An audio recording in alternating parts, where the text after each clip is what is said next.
Malawi Today.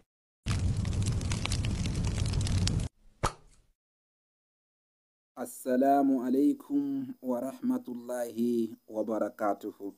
Baada audhu billahi minan nari, utenga wabadela kuchokera kwa brother Salo kumene tikufuna tikupatsireni asilamu nonse adziko lonse la Malawi pamene chisankho chikuyandikira lachiwiri lino. Pali mashehe ena amene akumafarisa utenga opotoza amalawi komanso kupotoza asilamu. Amalawi nkhani ya kuvota sikukhuzana ndi nkhani ya chipembedzo. Inde mawu amanena kuti muslim hul muslim, nsilamu m'bale wake ndi nsilamu komato pa mavuto ndi pa mtendere.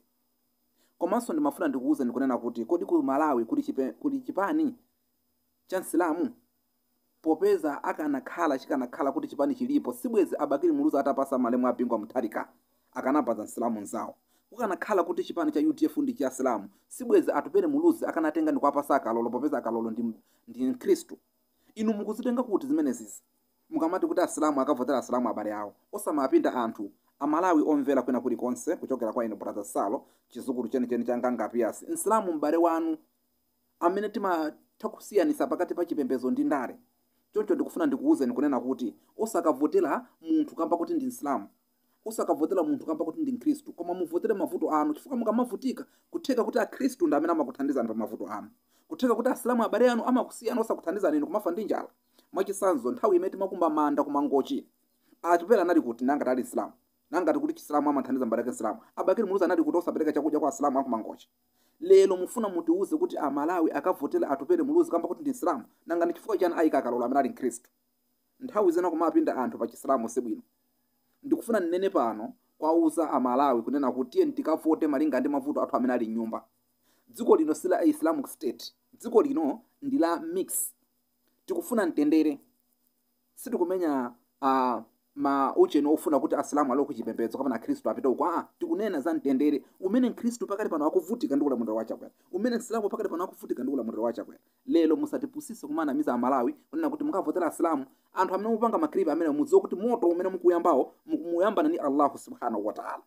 Allah subhanahu wa ta'ala samafuna kumphatikiza mu zinthu zina zili zonse. Mukaphunzira Arabic yanu yo musamango waputisa anthu ndikomanamiza. Palibe chipembedzo kapena kuti chipani, palibe chipani cha Chisilamu ku Malawi. That's why achanu wake zipanizo akusankha Khristu kumayika akudziwa khalidwe. Ndiye musamapusa asilamu musapusike. Inu kavotereni mtendere mavuto anu apa nyumba pano athana ndi ndani. Choncho uthenga wina womaliza ndikufuna ndauze abale anga akumanga njira kumangochi kunena kuti nthawi yakwana yovota pamene tikavotere brother Patrick Wasi, mnyamata amene tavutikana nawo aziyuhiye. Munamva kuti napanga ma demonstration kumangochi, ma demonstration amene achatu Patrick Wasi tinali naye, pomwe ma MP enawo kunalibe.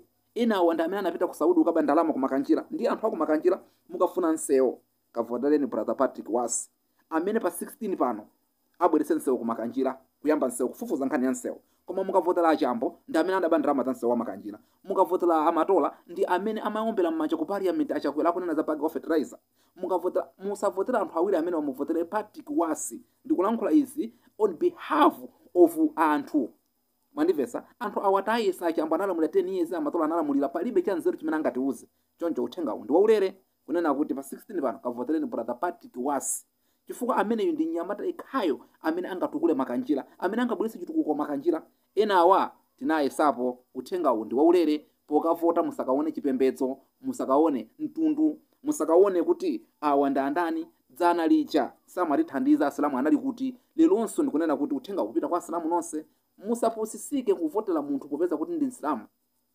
Ayi akazawina saza kuonani. Chisanzo nthawi imene mmavutika inu asilamu timapanga ma demonstration kumangochi okhuza kuphedwa kwa asilamu, anali kuti asilamu osatithandiza, anali chinali kuti chipani cha Islamu osatithandiza. Lelo mufuna pokavota tizikamba za Islamu.